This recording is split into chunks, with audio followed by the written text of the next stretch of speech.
Shalom saudaraku di dalam kasih Tuhan Yesus Kristus, sahabat terbaikku yang diberkati Tuhan. Firman Tuhan yang menyapa kita di dalam PAI Nang pada saat ini tertulis dalam 1 Korintus 1 ayatnya yang ke-26 sampai ayatnya yang ke-28. Saudara yang diberkati dalam kasih Tuhan setiap inang, di sini Paulus mengatakan bahwa tidak semua yang dipilih Allah itu memiliki status atau kebijaksanaan menurut ukuran dunia ini.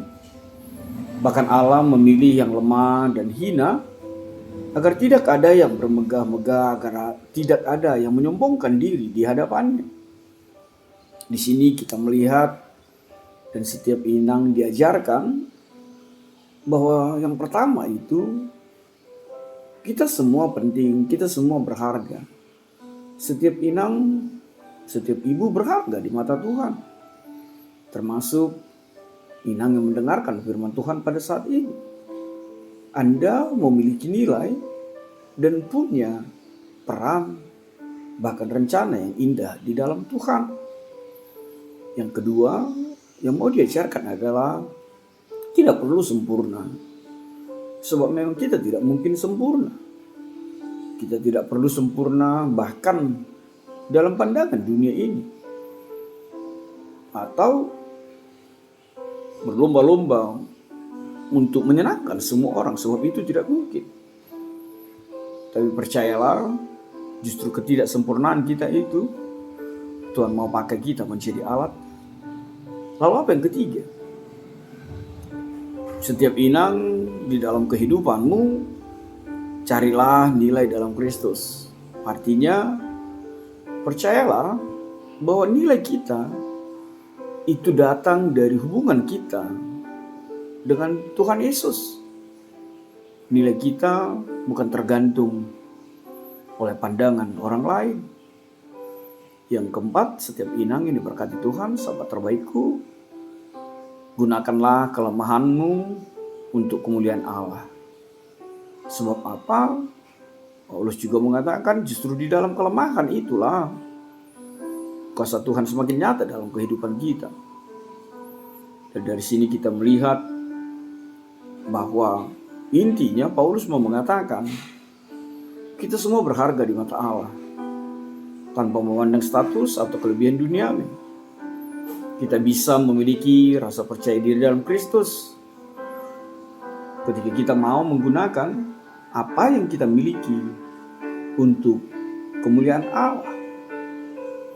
Saudara yang diberkati dalam Tuhan, setiap inang, mari kita melihat sosok perempuan yang mungkin tidak dianggap, yang mungkin dipandang hina atau dipandang sebelah mata ketika itu. Maria, ibu Yesus, bukanlah siapa-siapa, tapi lihatlah bagaimana Allah memakainya. Yang kedua ada Maria Magdalena. Maria Magdalena mengalami penyembuhan dan menjadi pengikut setia Yesus. Bisa kita lihat di Lukas 8 ayat yang kedua. Bahkan di Matius 27 ayat 56. Juga Markus 15 ayat 40. Yang ketiga adalah sosok Rahab. Rahab dipakai Tuhan ketika dia menyembunyikan mata-mata Israel dan diberkati oleh Tuhan. Kisahnya bisa kita lihat di dalam Yosua pasal 2. Juga Nats Ibrani 11 ayat 31 serta Yakobus 2 ayat 25. Yang berikut kita melihat sosok Rut. Sosok Rut itu kita tahu semua, apalagi setiap inang, kisah kesetiaannya kepada mertuanya dan akhirnya dia menjadi bagian dari garis keturunan Daud dan Yesus sendiri. Yang berikut adalah perempuan berdosa. Kita bisa lihat di dalam Lukas 7 ayat 36 sampai 50 itu. Bagaimana perempuan berdosa diampuni dan diberi pengajaran oleh Yesus. Yang terakhir kita bisa melihat kisah janda miskin yang memberikan 2 keping uang logam ke bait suci. Saudaraku di dalam kasih Tuhan, lebih lagi kita dihantar bahwa memang kita berharga kita berarti di mata Tuhan. Makanya jangan pernah merasa tidak berarti. Lalu kita sampai kepada tema kita pada saat ini. Bagaimana percaya diri itu bisa dibangkitkan. Inang yang diberkati Tuhan, cara mengatasi kurang percaya diri itu, yang pertama, milikilah sifat menerima diri sendiri. Terimalah dirimu apa adanya, bahkan dengan segala keterbatasan dan kelebihan yang kau miliki. Penerimaanmu akan dirimu akan membangkitkan percaya dirimu. Yang kedua, ubahlah pola pikir negatif. Artinya apa? Selalulah positive thinking, selalulah berpikir positif. Ketika engkau selalu berpikir positif, maka itu akan menggerakkan, mendorongmu untuk lebih lagi melakukan yang terbaik di mata Tuhan. Yang ketiga, hargailah dirimu sendiri. Cobalah menghargainya. Sebab sering kita lebih memikirkan diri orang lain seutuhnya, tapi kita lupa dengan diri kita sendiri. Bahwa kita berarti, bahwa kita berharga di mata Tuhan. Lalu, kenapa kita harus membuat diri kita terpuruk dan tidak berarti? Yang keempat, kembangkanlah keterampilan diri. Tingkatkanlah keterampilan yang kau miliki.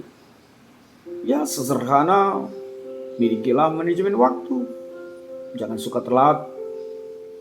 Sebagaimana marahnya seorang sahabat ketika sahabatnya suka telat. Manajelah waktumu. Berkomunikasilah secara efektif. Yang berikut, libatkan dirimu dalam dukungan sosial dalam komunitasmu. Keterlibatanmu akan membentukmu lebih dan lebih lagi memiliki rasa percaya diri. Yang keenam, sadarilah bahwa nilai sejatimu, inang, ibu, itu ditemukan dalam Kristus. Bukan tergantung oleh pandangan dunia atau pencapaian di dalam dunia ini. Yang terakhir, kalau mungkin terlalu berat, rasa percaya diri itu tidak dapat, datanglah ke bantuan ke ahlinya, ke profesional. Datang dan konsultasilah dengan orang yang tepat dan bisa membangkitkan percaya dirimu. Selamat buatmu, inang. Tuhan memberkatimu dan tetaplah percaya diri di dalam Tuhan. Amin.